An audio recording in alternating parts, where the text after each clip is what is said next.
The Romans thought butter was peasant food. French aristocrats turned it into a symbol of luxury. So why does butter taste so different across the world?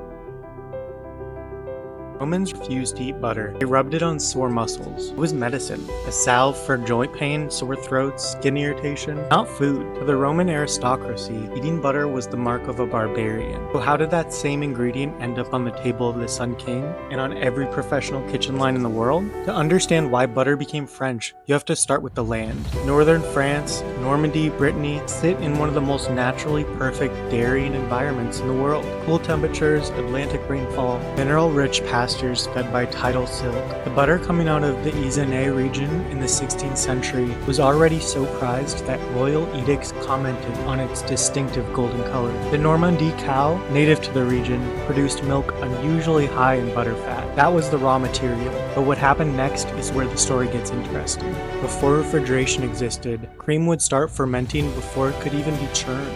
The bacteria converted sugar into lactic acid and produced a compound called diacetyl. That's the molecule responsible for deep, complex butter flavors. That signature richness you associate with good dairy. The French didn't fight it, they learned to control it. They began deliberately fermenting cream before churning, cultivating specific bacteria, managing time and temperature. That process is what produces cultured butter, and it's still made that way today. Sweet cream butter, the kind that became standard in America and Britain in the 1800s, came later, when refrigeration made it possible to skip fermentation entirely and churn fresh cream fast. Cultured butter takes up to 72 hours to produce. Sweet cream butter, about 6. Industrial economics made the choice for most of the world. By the 17th century, France was in the middle of a full culinary revolution.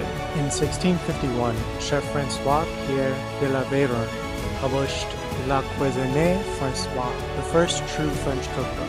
It declared war on medieval cooking. The heavy spices, the piled meats, the thick sauces designed to mask bad ingredients. La Varenne's philosophy was restraint, subtlety, quality, and butter was central. At Versailles, creating recipes became an aristocratic pastime. Butter wasn't just cooked with, it was stamped with estate emblems, displayed at feasts. Not wine, not gold, butter. Because butter meant you had land, cows, craft, and abundance. It was a status signal in block form. The church unexpectedly helped. During Lent, Catholic doctrine banned meat, animal fat, but butter gradually won special dispensation.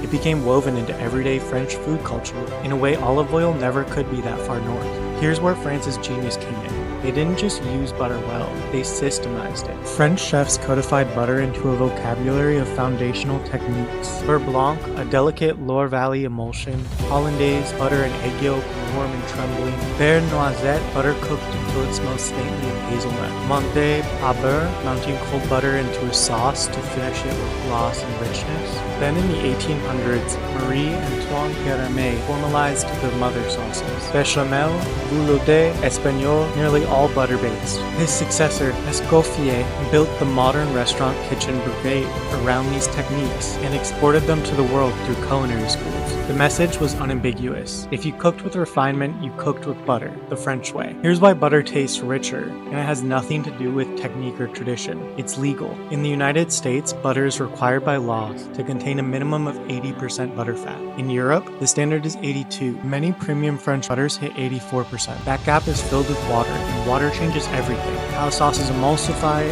how pastry layers, how flavors develop when heat meets fat. Refrigeration gave American producers the ability to skip fermentation entirely and churn fast. Sweet cream butter in 6 hours, cultured butter in 72. The economics were obvious. France chose flavor, America chose speed, and you can taste that decision. France didn't just get lucky with good cows and green pastures, they built an entire cultural and institutional framework around butter. Royal court to cookbook, culinary school to restaurant, they made mastery of fat synonymous with mastery of cooking itself, and that infrastructure is still running.